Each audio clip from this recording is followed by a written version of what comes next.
Hi, hello everybody, and welcome back to another video. Today we are doing another building cookie run video. You guys really liked the first two, so I'm really grateful for those. Thank you so much. So today we're gonna be building Eternal Sugar Cookie, and then I'm also gonna be doing a video after this on White Lily Cookie, especially because her Awakened form just came out. I have not played through the whole story yet, so we're getting there. So let's talk about the new update, because I want to talk about that before we get into, like, actually building Eternal Sugar Cookie. And I want to preference by saying, I am not a free-to-play player. I always get Battle Pass. I am by no means free-to-play. But that doesn't mean you can't get things.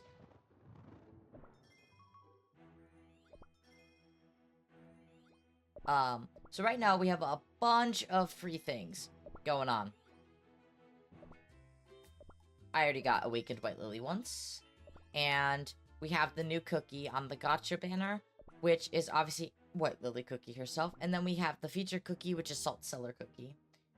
And you can still get Silent Salt Cookie. I might cave and open the wallet for him, not gonna lie. Just to get that.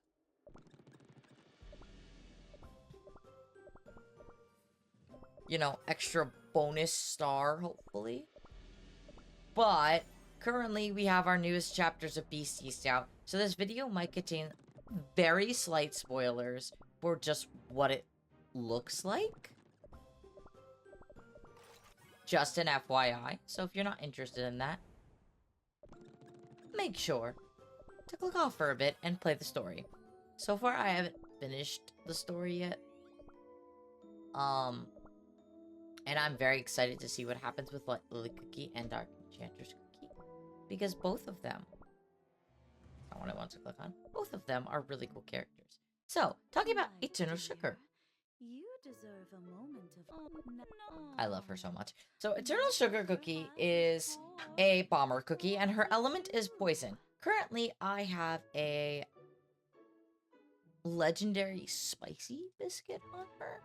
However, I should probably get this one set up so I have that poison buff. But currently I have her on a full cooldown. I'm talking full cooldown. I also have the Indolent Chocolates, which are her special, specific thing that she has personally. And they can be equipped by her and Pavlova Cookie. Now, my, substats are not the greatest, but I do want cooldown and attack for her.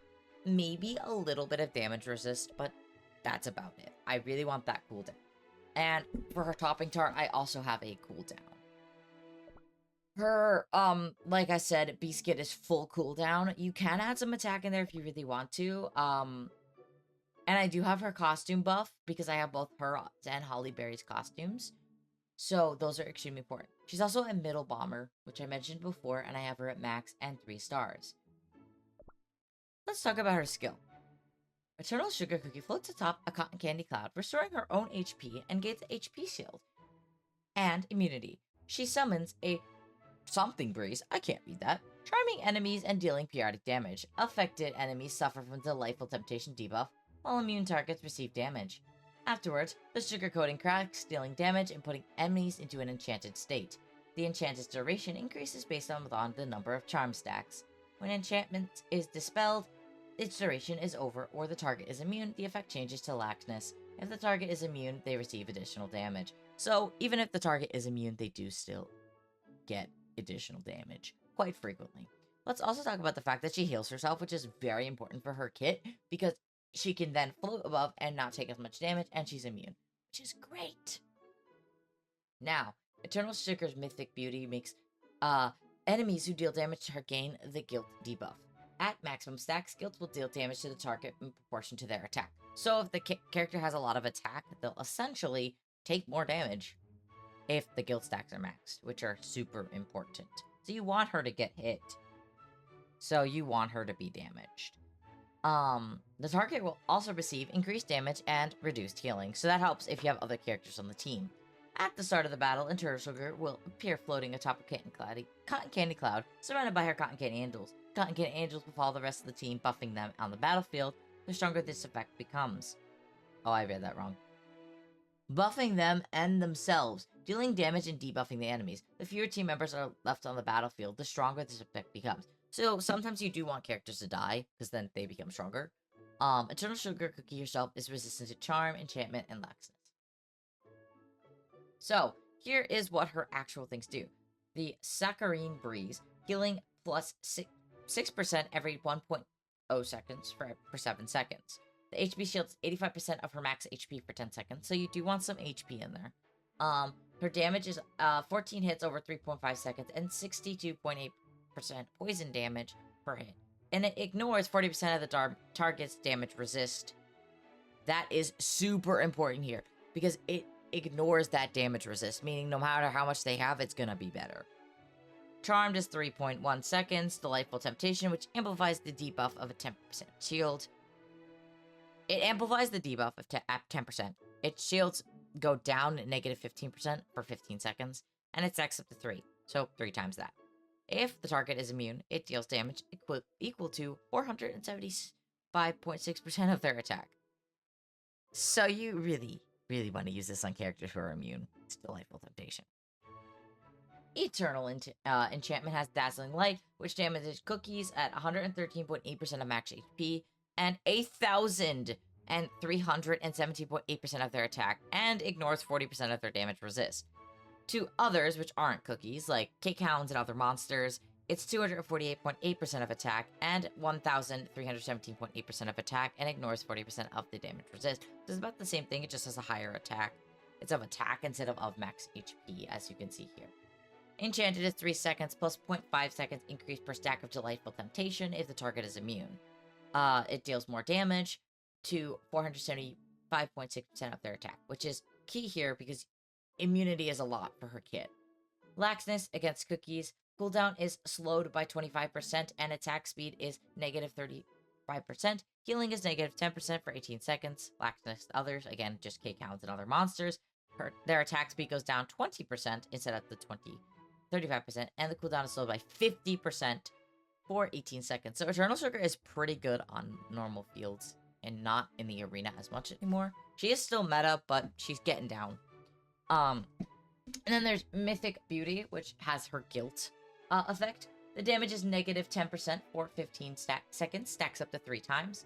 The damage at max guilt stacks cookies is 734.9% of the attacker's attack. So that means the more attack they have, the better they're gonna get hit. And the damage at max guilt stacks for others is 414% of Eternal Sugar Cookie's attack. So you do want her to have some attack. It's pretty important. Cooldown is good, attack is better. I might actually switch her stuff on the back, or they're not biscuits, what are they called? Topping tarts. To something else. S'more. Jeez, a mouthful. Oh. Damage at max others. Damage is plus 45% for 15 seconds, and healing is negative 30 for 15 seconds. Beast passive, Cotton Candy Angel. So this is a passive that just happens naturally. Max HP is plus 35%. Damage resist is plus 40%. Debuff resist plus 30%. All starts with a HP shield equivalent to 150% of her max HP for 10 seconds. Which is key because if you want her to get those crits in, there she goes. All allies have a damage of plus 25%. 3 allies left, damage is additional 7%. 2 allies left, and the cooldown is faster by 5%. So if you pair her with Shadow Milk and you have him on a cooldown, it's a pretty good team comp right there.